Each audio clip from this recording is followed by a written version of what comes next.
How's it going today, guys? Trucks and Water here, and welcome back to another video. In this video, we're going over a article that popped up that I read that a shop basically got 20 more horsepower out of the new Tacoma by switching from 87 to 91 octane with dyno results, dyno numbers.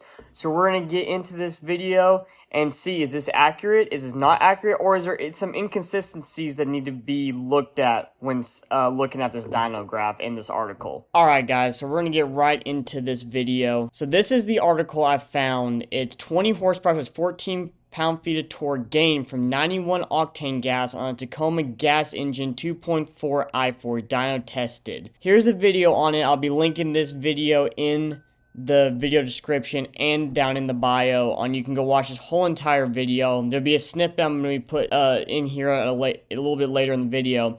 But basically, they put a Toyota Tacoma on the dyno, 2.4 liter turbo engine, and gained 20 horsepower from 87 to 91. So they had 87 in it, and then they did it with 91, basically back to back, and it gained 20 more horsepower and 14 more pound-feet of torque over stock. So let me shoot over to the video clip from this video right here, and then we'll go over some inconsistencies, or whatever you want to call it, with the video and the dyno results. 4 dyno poles, and those 4 dyno poles were virtually identical.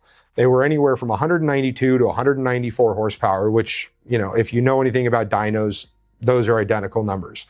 So we're going to use 194 horsepower as our 87 octane horsepower output.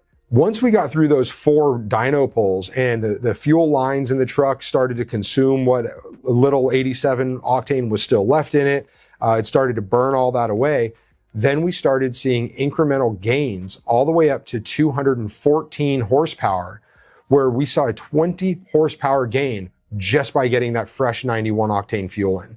The only modification that the truck had at the time was a catback exhaust system, but that was on when we put the truck on. So 87 octane and 91 both tested under the exact same conditions. It was a 20 horsepower difference. So as you can see, it is true. I mean, dyno numbers are dyno numbers. That was very accurate. Now, before we get into the inconsistencies I see, let me go over this on why that is. So if you just Google why is 91 better than 87, it performs at a higher compression ratio and or features like turbocharger. So this is turbocharged, so it will like 91 more than 87.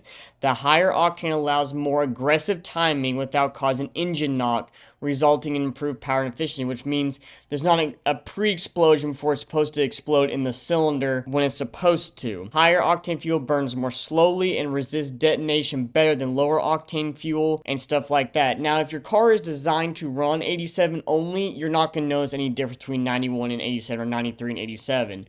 But if you have a turbocharged motor or more high performance motor, higher compression, and any of that stuff, you are going to notice a difference in 91, 87, and it can cause engine issues and or engine failure in some extreme cases. Now, this is where I'm a little bit more concerned, because the one they tested, when you watch this video, they had an SR on that. So if you go in the details about the SR truck, which was an automatic they tested, it only starts out, they detuned this engine to 228 horsepower and 243 foot-pounds of torque.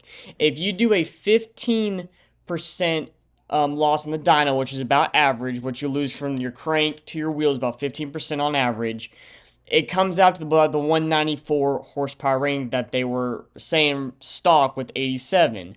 So that means they had the automatic version right here, not the manual. But when you go over to the SR5 and higher trim levels, the horsepower jumps up to the normal 278 horsepower and 317 foot-pounds of torque.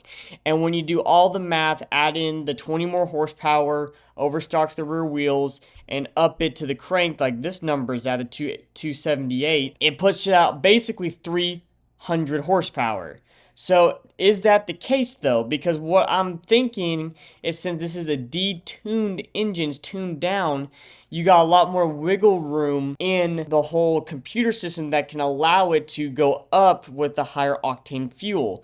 I don't know when you go to the SR5 and plus the SR5 and the upper trim levels would have the hybrid motor, will that be the case? Will the 278 go up or will it stay the same? Because that's just what it's tuned for no matter what. They need to put an SR5 and or a TRD Sport, TRD Off-Road hybrid on it with the 87, then 91 to see what the difference result is. Now, I did a video in the past, tag will be popping up to that, of our tunes already out for these trucks for the normal 278 horsepower and 317 foot-pounds of torque engine, and it did increase by a lot. But this is very interesting because this also proves the point on how potent these little engines are.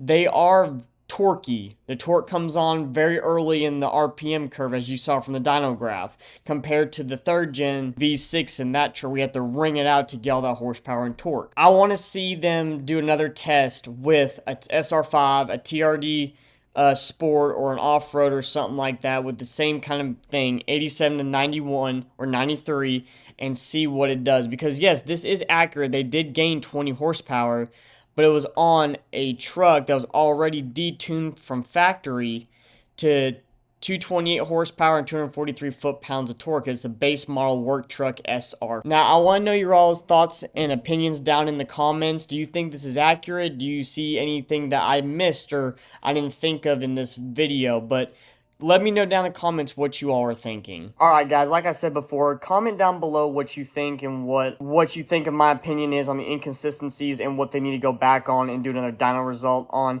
If you have any other comments or anything down below, or any questions or anything like that, please comment them down below. I'll be going through them and we can have a nice civilized chit chat down in the comments. But other than that guys, I hope you all like this video. If you like this video, leave a like. If you're new to the channel, please subscribe to the Trucks and Water family. We're constantly growing, changing, and trying new and better things. I hope y'all have a great day, and remember, never give up on your dreams.